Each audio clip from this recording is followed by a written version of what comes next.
Om Shanti. Good morning. आज हम सुनेंगे सभी 21 अगस्त 2020 के बाबा के महावाक्य हैं, जिसमें मीठे बाबा ने कहा, मीठे बच्चे, ज्ञान को बुद्धि में धारण कर आपस में मिलकर क्लास चलाओ। ज्ञान को पहले बुद्धि में धारण करो, फिर बाबा कह रहे सब मिलके आपस में क्लास चलाओ, तो अपना और औरों का कल्याण कर सच्ची कमाई करते रहो। ये है आत्मा की कमाई जो हमारे साथ जाएगी। प्रश्न है, तुम बच्चों में कौन सा अहंकार कभी नहीं आना चाहिए? उत्तर है, कई बच्चों में अहंकार आता है कि ये छोटी छोटी बालकियां हमें क्या समझाएंगी। बड़ी बहन चली गई तो रूठ कर क्लास में आना बंद कर देंगे। ये है माया के विघ्न।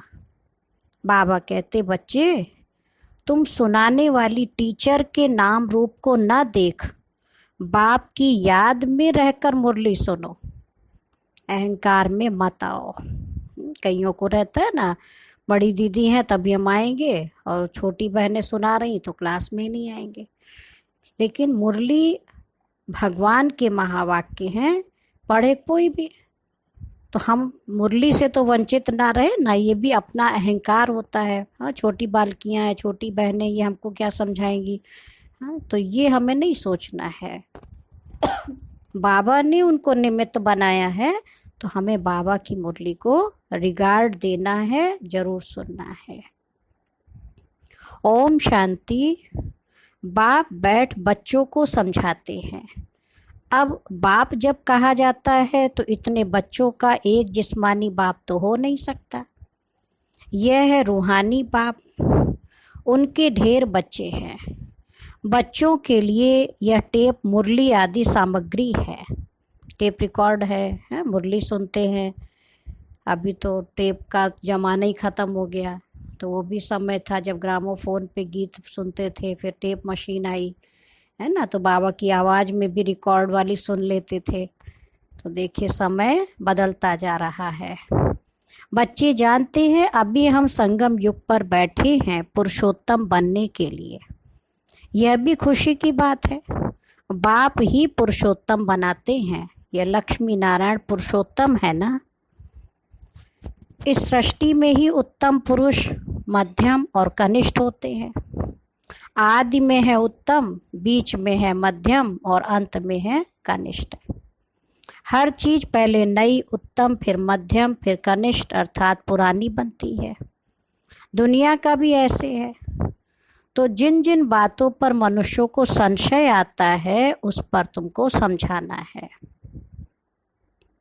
बहुत करके ब्रह्मा के लिए ही कहते हैं कि इनको क्यों बिठाया है, तो उसमें भी संशय आ जाता है। तो उनको झाड़ के चित्र पर ले आना चाहिए। देखो नीचे भी तपस्या कर रहे हैं और ऊपर में एकदम अंत में भी बहुत जन्मों के अंत के जन्म में खड़े हैं।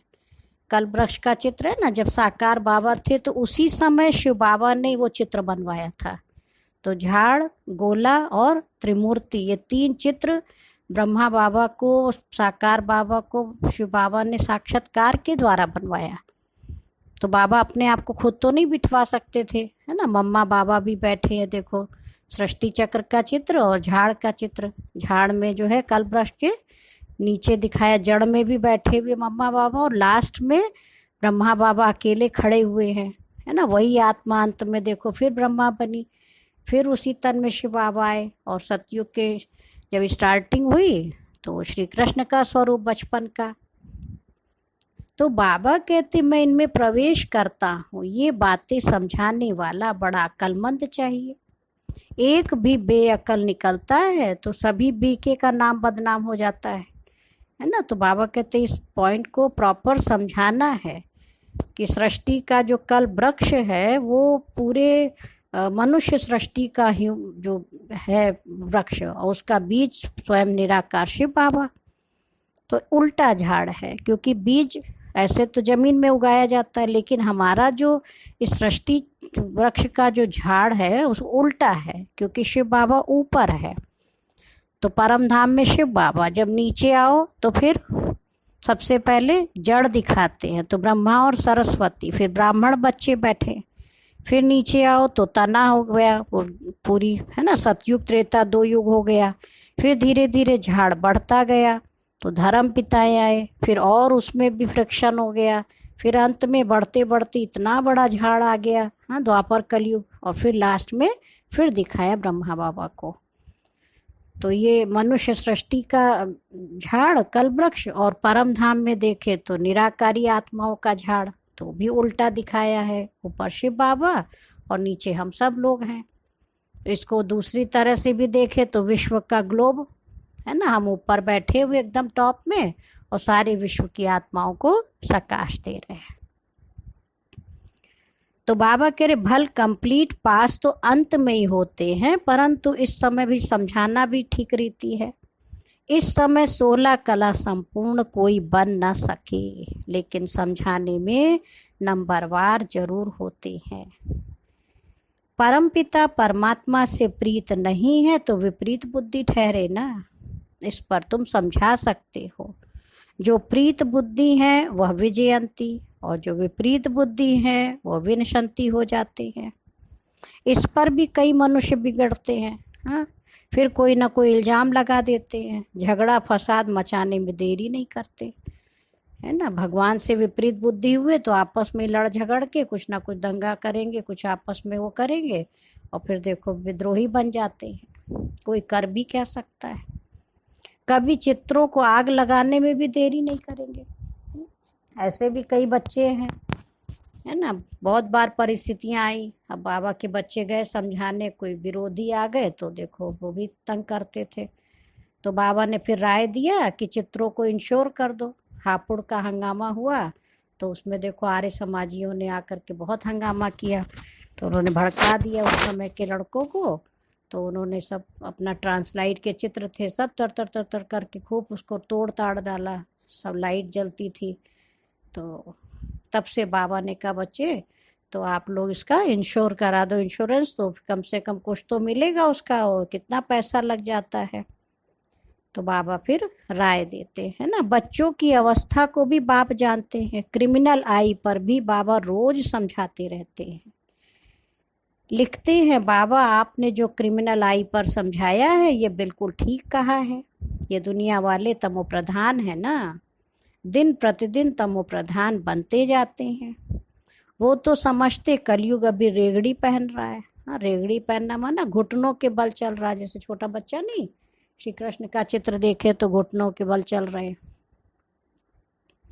तो सोचते कलयुग अभी बहुत छोटा बच्चा है, और बाबा कहते बच्चे छोटा बच्चा नहीं है, अभी तो थोड़ा सा बच्चा है। हाँ, कौन सी श्वास अंतिम वो मालूम नहीं है।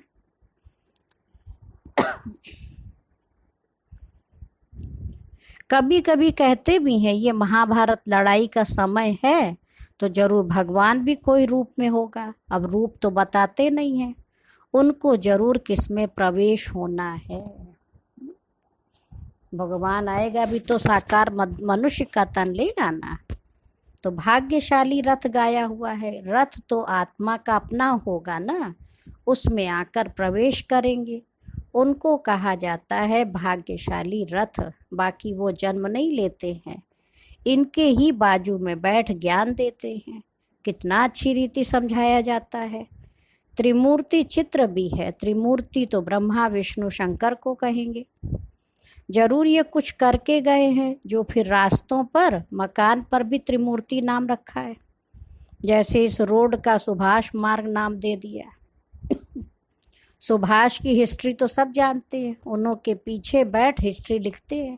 भाई जब चला गया व्यक्ति तो बाद में उसकी फिर इतिहास उसका लिखा जाता है, कैसे कैसे क्या क्या किया, फिर उनको बनाकर बड़ा कर देते हैं। कितनी भी बड़ाई बैठ लिखे, जैसे गुरु नानक का पुस्तक कितना बड़ा बनाया है, इतना उसने लिखा तो नहीं है ना, ज्ञान के बदले भक्ति की बातें बैठ लिखी हैं। यह चित्र आदि तो बनाए जाते हैं समझाने के लिए। तो बाबा कह रहे ये तो जानते हैं कि इन आँखों से जो कुछ दिखाई पड़ता है यह सब भस्म हो जाना है। बाकी आत्मा तो यहाँ रह न सके, जरूर घर चली जाएगी। ऐसी ऐसी बातें सबकी बुद्धि में बैठती थोड़ी हैं। बाबा कह रहे अगर धारणा होती है तो क्लास क्यों नहीं चलाते। बुद्धि में ज्ञान की धारणा होती है तो बाबा कह रहे क्लास करके दिखाओ, क्लास करा के। 7-8 वर्ष में ऐसा कोई तैयार नहीं होता जो क्लास चला सके। बहुत जगह ऐसे चलाते भी हैं, फिर भी समझते माताओं का मर्तबा ऊंचा है तो उनको आगे रखते हैं। चित्र तो बहुत है, फिर मुरली धारण कर उस पर थोड़ा समझाते हैं। यह तो कोई भी कर सकते, बहुत सहज है। फिर पता नहीं हो, बाबा कह रहे फिर पता नहीं क्यों ब्राह्मणी की मांगनी करते हैं। ब्राह्मणी कहाँ चली गई तो बस रूठ कर बैठ जाते हैं, क्लास में नहीं आते हैं, आपस में खिटपिट हो जाती है। मुरली तो कोई भी बैठ सुना सकते हैं ना, कहेंगे फुर्सत नहीं है। हाँ, ये तो अपना भी कल्याण करना है तो औरों का भी कल्याण करना है। बहुत भारी कमाई है, सच्ची कमाई करानी है, जो मनुष्यों का हीरे जैसा जीवन बन जाए। स्वर्ग में सब जाएंगे ना, वहाँ सदैव सुखी रहते हैं। ऐसे नहीं कि प्रजा कोई कम आयु की होती है, नहीं, प्रजा की भी आयु बड़ी होती है, क्योंकि कहलाते तो सभी देवी देवता हैं ना, भले प्रजा हो, साहूकार हो, राजा हो। हाँ, बस थोड़ा बहुत पद में अंतर होता है, लेकिन आयु तो सबकी बराबर ही रहती है। अपनी स्वेच्छा से सब शरीर छोड़ते, क्योंकि है ही अमर लोक। बाकी पद कम जास्ती होते हैं तो कोई भी टॉपिक पर क्लास कराना चाहिए। ऐसे क्यों कहते अच्छी ब्राह्मणी चाहिए। अरे आपस में क्लास चला सकते हैं, रड़ी नहीं मारनी चाहिए। रड़ी मारना माना चिल्लाते हैं क्लास कराओ, मुरली भेजो, हाँ कोई दीदी को भेजो, और कोई कोई को अहंकार आ जाता है। ये छोटी छोटी बालकियां क्या समझाएंगी। माया के विघ्न भी बहुत आते हैं, बुद्धि में नहीं बैठता है। बाबा तो रोज समझाते रहते हैं, शिव बाबा तो टॉपिक पर नहीं समझाएंगे ना, वह तो सागर है, उछले मारते रहेंगे। हाँ, कभी बच्चों को समझाते, कभी बाहर वालों के लिए समझाते। जैसे सागर में लहरें उठती है ना, तो बाबा को भी बच्चों को देख के उमंग आता है। हाँ, कभी अपने बच्चों को बाबा ज्ञान सुनाते, कभी बाहर वालों को समझाते। और मुरली तो सबको मिलती है। अक्षर नहीं जानते हैं तो सीखना चाहिए, अपनी उन्नति के लिए पुरुषार्थ करना चाहिए। बाबा कह रहे अपना भी कल्याण करो तो दूसरों का भी कल्याण करना है। यह ब्रह्मा बाबा भी देखो सुना सकते हैं ना, परंतु बच्चों का बुद्धि योग शिव बाबा तरफ रहे, इसलिए कहते हैं हमेशा समझो हमें शिव बाबा सुनाते हैं। शिव बाबा को ही याद करो। शिव बाबा परम धाम से आए हैं, मुरली सुना रहे हैं। अब ये ब्रह्मा तो परम धाम से आकर नहीं सुनाते हैं, समझो शिव बाबा इस तन में आकर हमको मुरली सुना रहे हैं। ये बुद्धि में याद होना चाहिए। यथार्थ रीति बुद्धि में रहे तो भी याद की यात्रा रहेगी। परंतु यहाँ बैठे भी बहुतों का बुद्धि योग इधर उधर चला जाता है। यहाँ तुम यात्रा पर अच्छी रीति रह सकते हो, नहीं तो गांव याद आएगा। मधुबन आते हैं ना, तो बाबा कहते वहाँ तो अच्छी रीति याद कर सकते हैं, नहीं तो गांव याद आएगा, घर बार याद आएगा। बुद्धि में ये याद रहता है कि शिव बाबा हमको इसमें बैठ पढ़ाते हैं।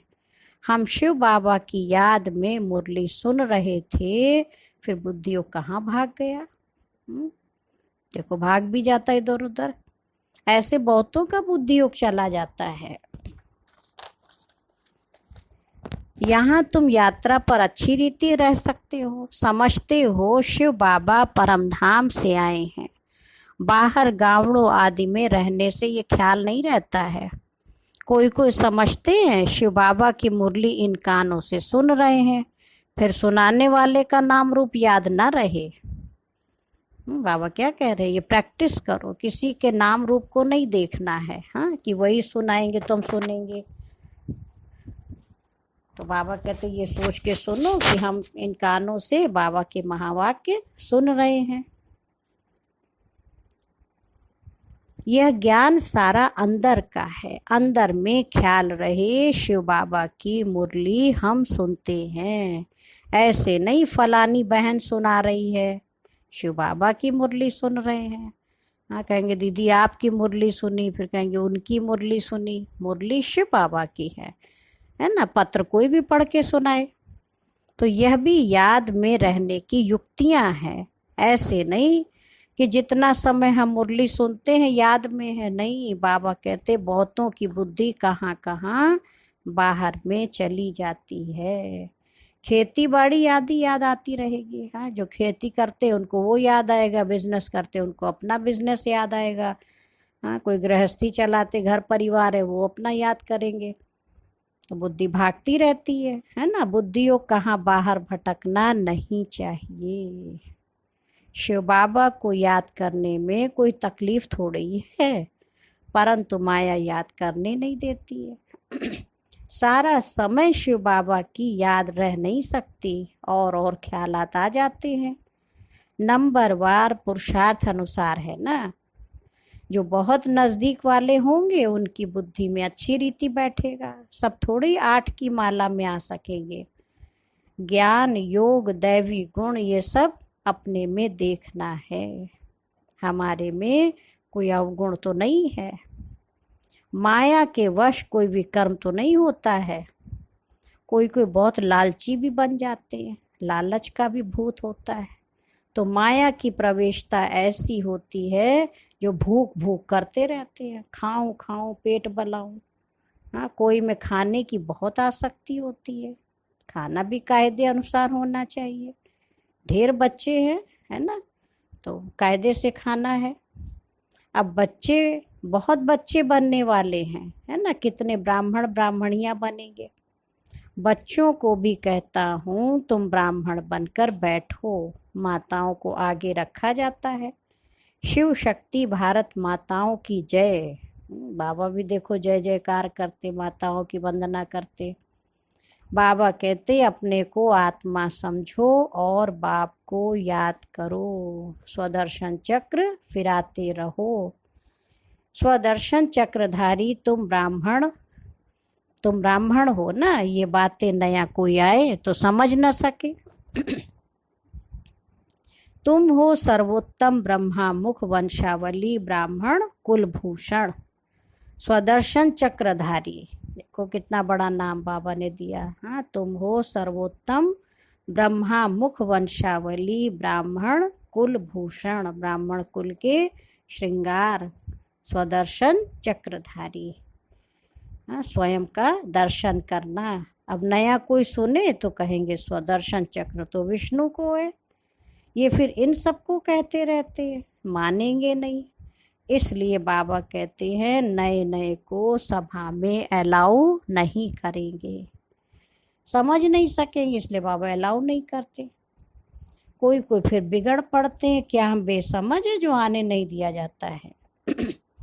हाँ, अभी तो सब सुन लेते हैं, मुरली है ना, क्लास भी कर लेते, इतना ज्ञान का विस्तार हो गया। नहीं तो पहले बहुत स्ट्रिक्ट होता था। जब तक 7 दिन कोर्स ना करे, अच्छी रीति समझ में ना आवे मुरली, तो सभा में नहीं बिठाते थे। तो बाबा कह रहे कोई कोई फिर बिगड़ पड़ते, क्या हम बेसमझ हैं जो आने नहीं दिया जाता। क्योंकि और सत्संगों में तो ऐसे कोई भी जाते रहते हैं, वहाँ तो शास्त्रों की बातें सुनाते रहते हैं। वह सुनना हर एक का हक है, और यहाँ तो संभाल रखनी पड़ती है। यह ईश्वरीय ज्ञान बुद्धि में नहीं बैठता तो बिगड़ पड़ते हैं। चित्रों की भी संभाल रखनी पड़ती है। इस आसुरी दुनिया में अपनी दैवी राजधानी स्थापन करनी है, जैसे क्राइस्ट आया अपना धर्म स्थापन करने। यह बाप दैवी राजधानी स्थापन करते हैं, इसमें हिंसा की कोई बात नहीं है।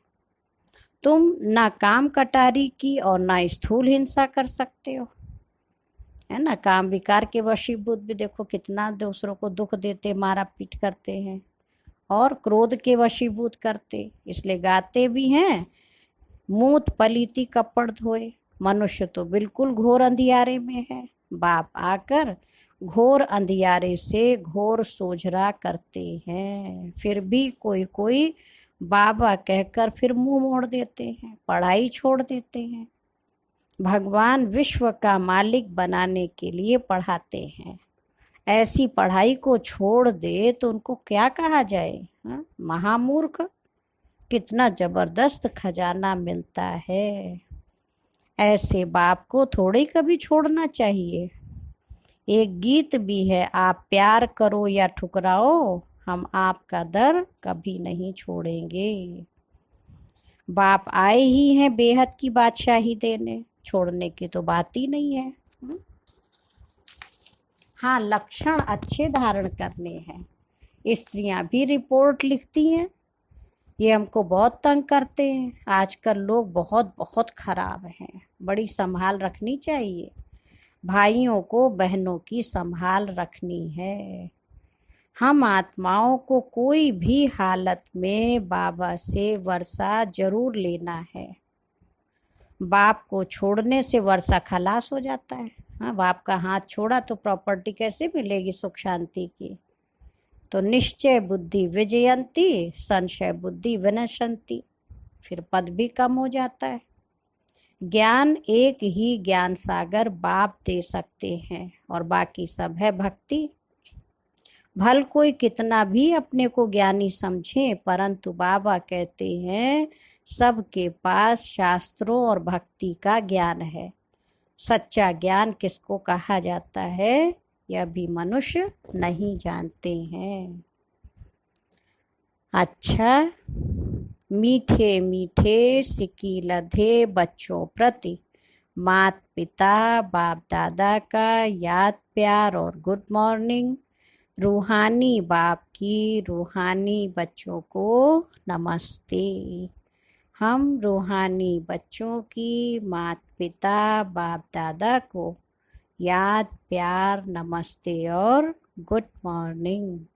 शुक्रिया बाबा, शुक्रिया, बेहद दिल से मीठे बाबा का शुक्रिया।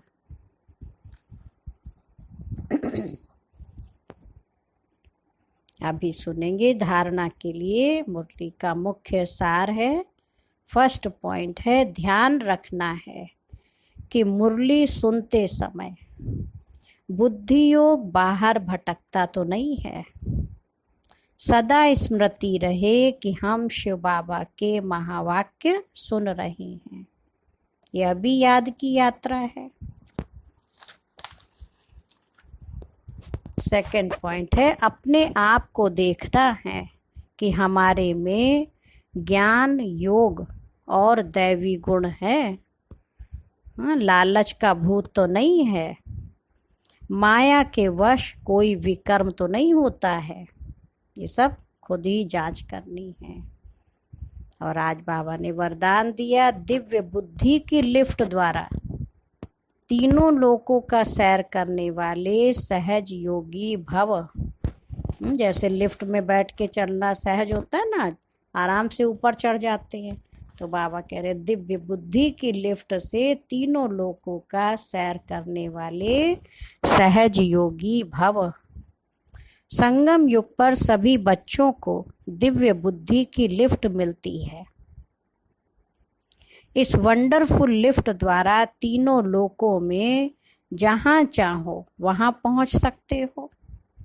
सिर्फ स्मृति का स्विच ऑन करो तो सेकंड में पहुँच जाएंगे, और जितना समय जिस लोक का अनुभव करना चाहो उतना समय वहाँ स्थित रह सकते हो। इस लिफ्ट को यूज करने के लिए अमृत वेले केयरफुल बनकर स्मृति के स्विच को यथार्थ रीति से सेट कर लो। अथॉरिटी होकर इस लिफ्ट को कार्य में लगाओ तो सहज योगी बन जाएंगे, है ना। अथॉरिटी से उसको यूज करो, मेहनत समाप्त हो जाएगी।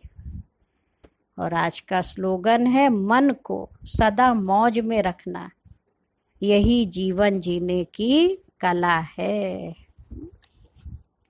मन को सदा मौज में रखना, यह है जीवन जीने की कला। आज सुनेंगे दादी जी की शिक्षाएं, विशेष जो सुन रहे हैं। आप सभी बाप दादा के दिल तख्त पर बैठ जाओ तो किसी चीज का फिक्र नहीं होगा। जो खिलावे सो खाना है, जो पहनावे सो पहनना है।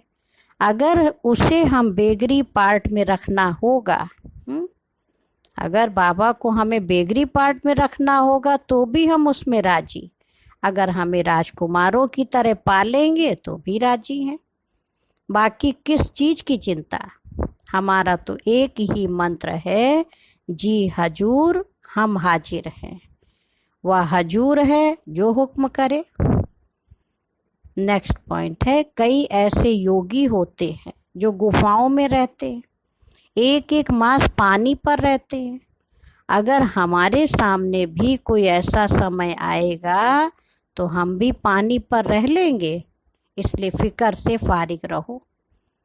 जो आवे जैसा आवे, जो खिलावे जहाँ जैसे सुलावे, सब में संतुष्ट मणि बनो। खुश रहो और खुशी की खुराक खाओ।